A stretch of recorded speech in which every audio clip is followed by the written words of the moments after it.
नमस्कार शेतकरी मित्रांनो, पेरणीच्या अगोदर जे काय आपण सोयाबीन बियाणे आणलेले ते बियाण्याची योग्य जे जांच पडताळ केल्यानंतरच आपण पेरायला पाहिजे. कारण की जमिनीत टाकल्यानंतर जर उगवण शक्ती झाली नाही तर तुम्हाला दुमार पेरणीची पाळी येऊ शकते.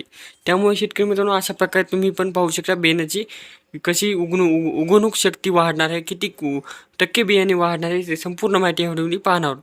पण त्याआधी नवीन असं चॅनल सबस्क्राईब करा. तर शेतकरी मित्रांनो, आपण डायरेक्ट तुम्हाला रिझल्ट दाखवणार आहेत. कारण की आपण 3 ते 4 दिवस झाले हे बियाणे टाकलेले आहेत. आता आपण यामध्ये तुम्हाला सांगणार आहेत. समजत आणि आपण पोतं टाकलेलं आहे खाली, आणि हे पोतं काहामुळे टाकलं आहे की पोतं गार राहते आणि पोत्यामध्ये कोणती बी बियाणे शक्ती वाढत असते. त्यानंतर आता तुम्ही पाहू शकता हे पहा आपले हे बियाणं. हे पहा मित्रांनो, तुम्हाला जवळ जाऊन दाखवतो बियाणाला कशा प्रकारे कोंब आलेले आहेत. पहा, प्रत्येक बियाण्याला कोंब आले आहेत. आता मित्रांनो, प्रत्येक बॅगेचे म्या 10-10 म्हणजे की बिया टाकल्या होत्या.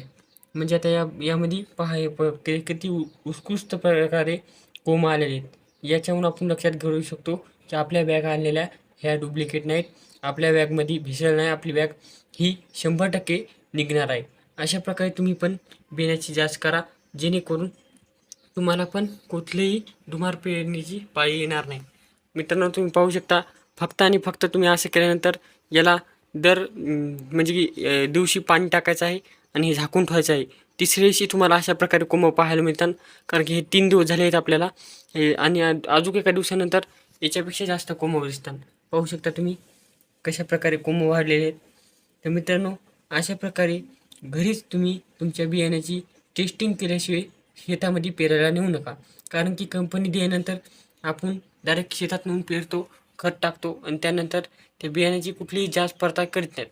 जर अशी प्रकारे जांच पडताळ केली तर तुमचा खर्च वाचन आणि तुमची मेहनत वाचन. आणि त्याचबरोबर शेतकरी मित्रांनो, यावर्षी आधीच पाऊस कमी होणार आहे असं सांगत आहेत.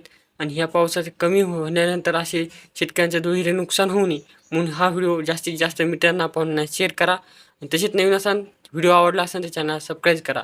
भेटूया नेक्स्ट व्हिडिओ. तोपर्यंत धन्यवाद.